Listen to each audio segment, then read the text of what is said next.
No fue su sonrisa lo que me heló la sangre. Fue lo tranquila que parecía al cruzar la puerta. Volvió de su retiro de trabajo, radiante. Piel dorada, ojos brillantes.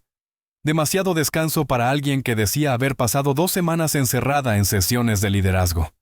Creía que había ocultado su aventura a la perfección. Lo que no sabía es que yo no busco la verdad en mensajes. La busco en bases de datos que nadie más puede ver. Solo le hice una pregunta. Una. ¿Sabes que Álvaro se está muriendo? Su cara perdió el color en menos de un segundo. Y ahí entendí que ya era demasiado tarde. La cuarentena había empezado. El silencio de nuestra casa en Pozuelo, un martes por la tarde, nunca había sido tan ensordecedor. Clara arrastró su maleta de marca por el pasillo, tarareando, como si nada. 15 días fuera. Supuestamente en un retiro corporativo en una isla asiática cuyo nombre había repetido tantas veces que ya sonaba creíble. Me saludó con ese tono profesional que usa cuando quiere parecer relajada. Yo no me moví. Mi café llevaba 1 hora frío. Mi corazón, 2 semanas. Ella no tenía ni idea de que su bienvenida no incluía abrazos.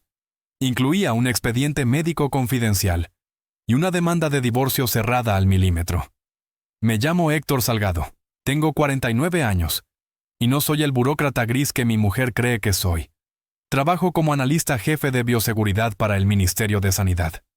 Mi trabajo es conectar puntos invisibles, detectar patrones antes de que nadie los vea, anticipar catástrofes cuando aún parecen casualidades. Llevo 20 años leyendo entre líneas informes que no existen oficialmente. Y he aprendido algo. Las anomalías siempre dejan rastro. En los virus y en las personas. Cuando Clara me escribió diciendo que la cobertura en el retiro era mala y que estaría desconectada para centrarse en su crecimiento personal, todas mis alarmas internas saltaron.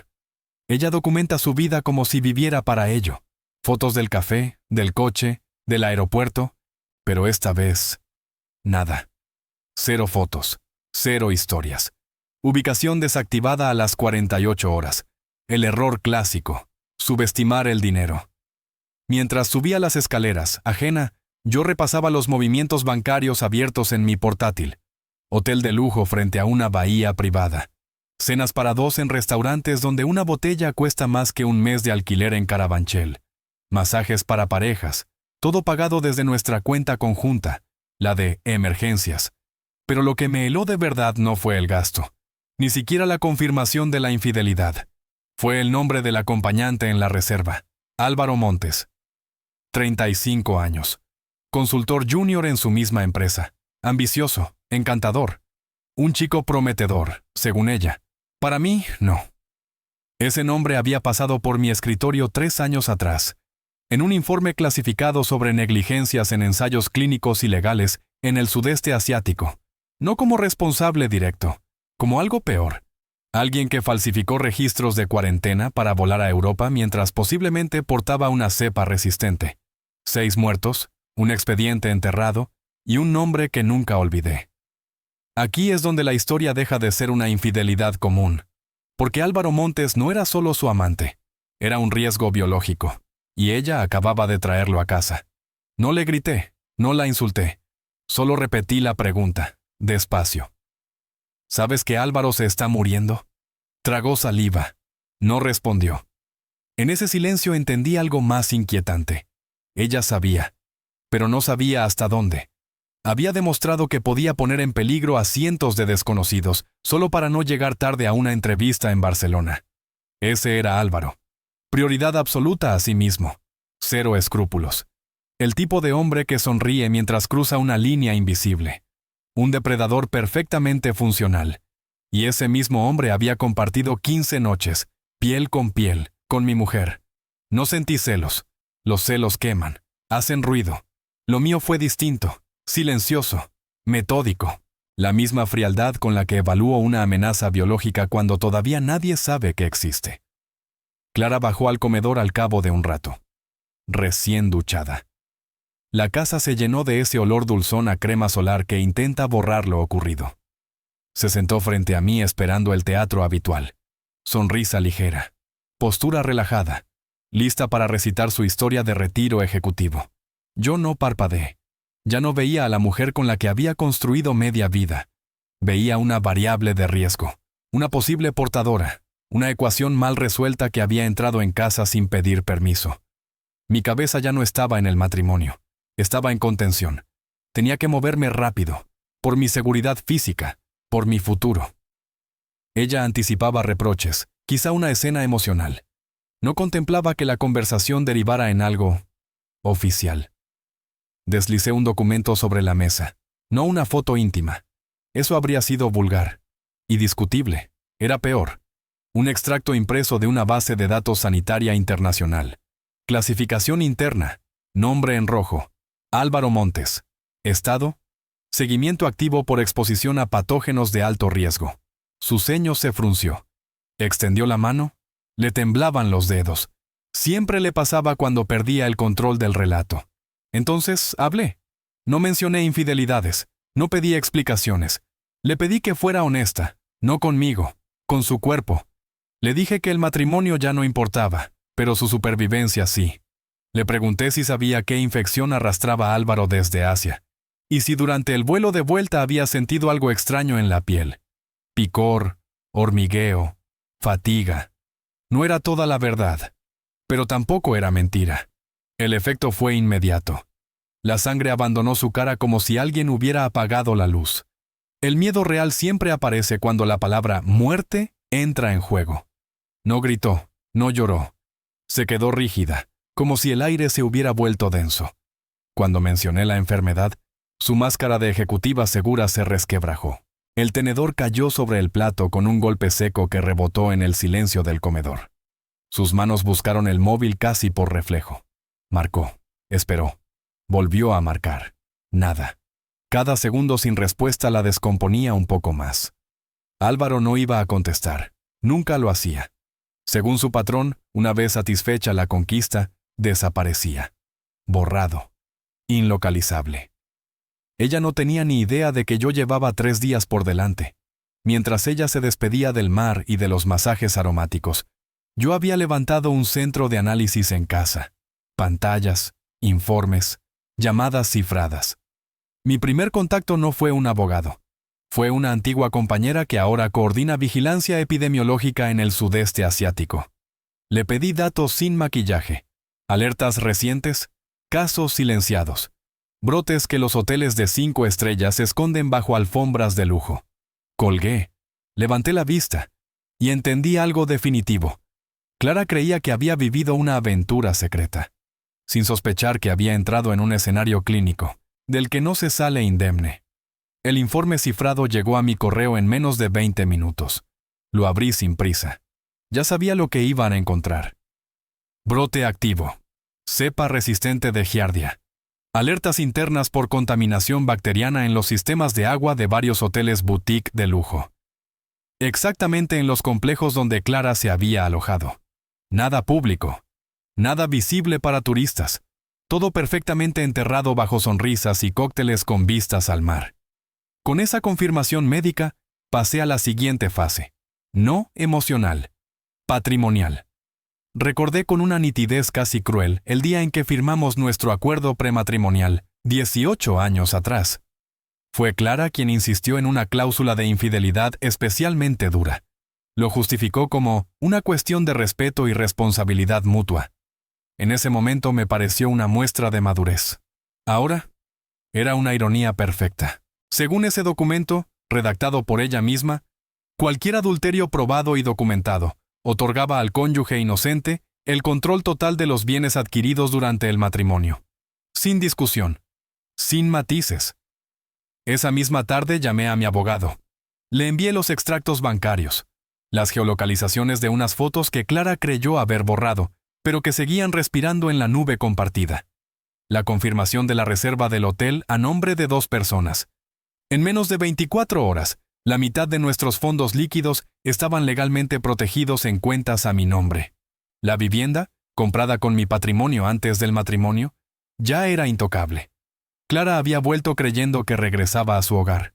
En realidad, había entrado en una propiedad donde ya no tenía derecho alguno. Pero eso no era lo peor. Al revisar las cuentas con lupa forense, apareció algo que transformó un drama íntimo en un problema penal. Parte del viaje corporativo había sido cargado a la tarjeta de su empresa. Cenas románticas disfrazadas de gastos de representación. Excursiones privadas convertidas en reuniones con clientes inexistentes.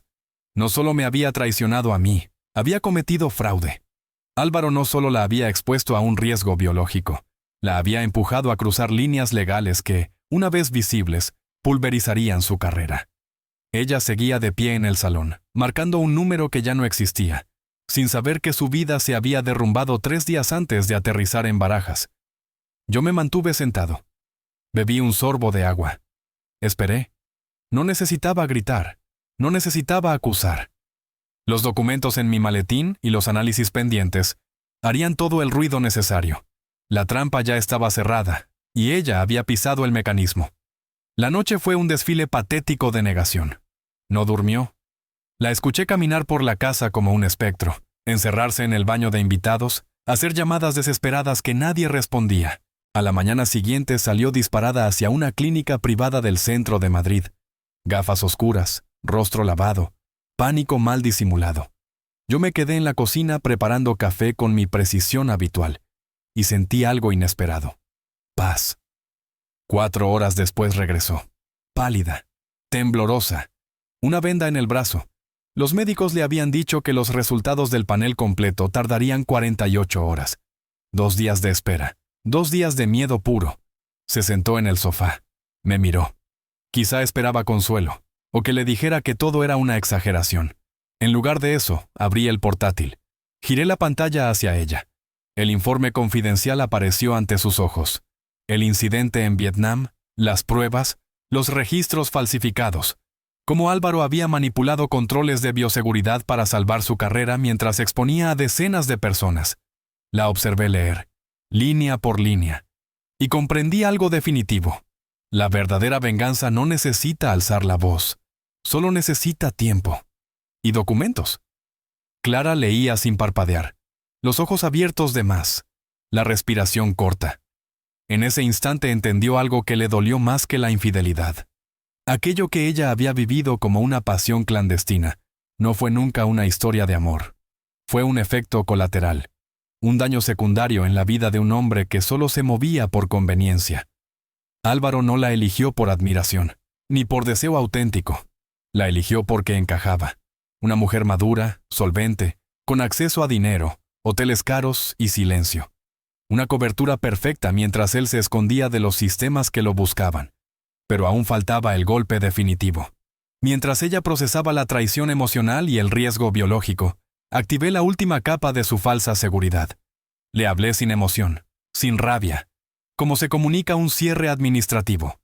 Le dije que su carrera ya estaba terminada. El día anterior, el Departamento de Recursos Humanos de su empresa había contactado conmigo.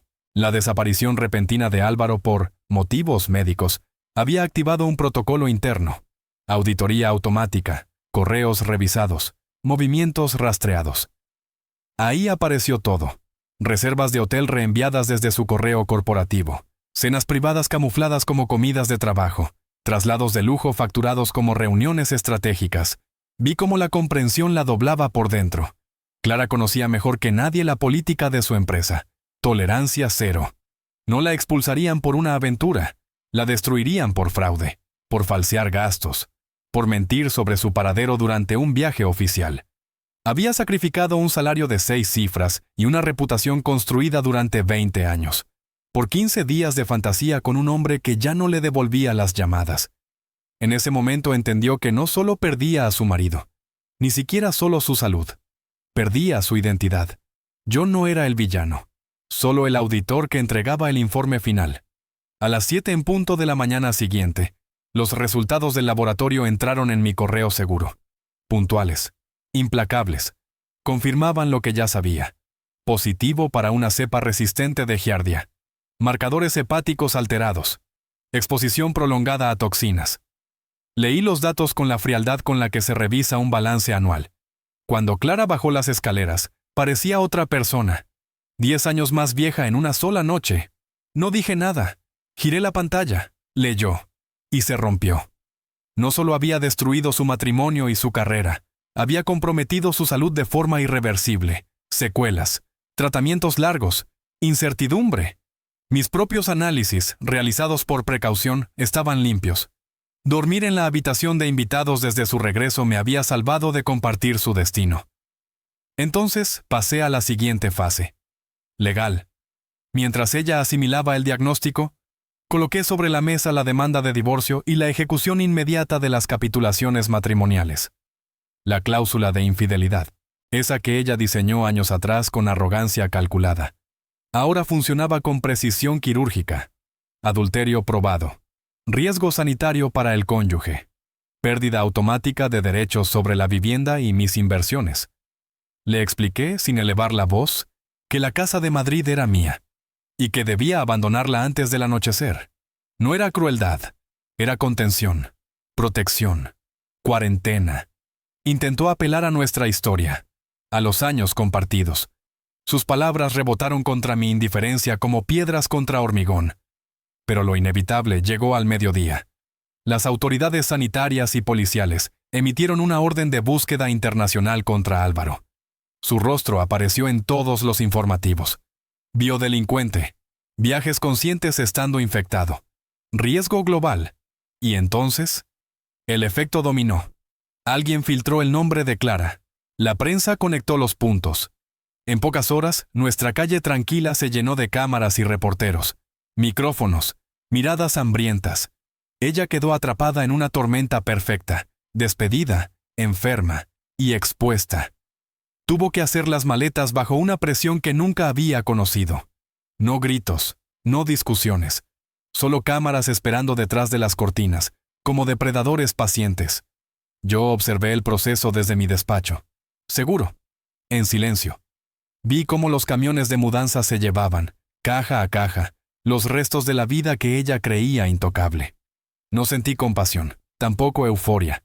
Sentí algo más preciso, la satisfacción de haber hecho lo necesario. Había protegido mi salud, había blindado mi patrimonio, había recuperado mi dignidad.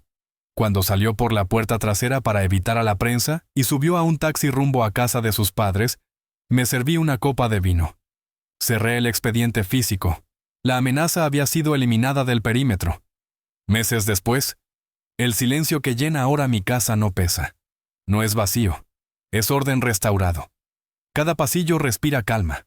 No hay recuerdos contaminados, solo espacio limpio. Hace poco asistí a un congreso de bioseguridad en Valencia. Se presentó un estudio de casos sobre brotes provocados por viajeros irresponsables.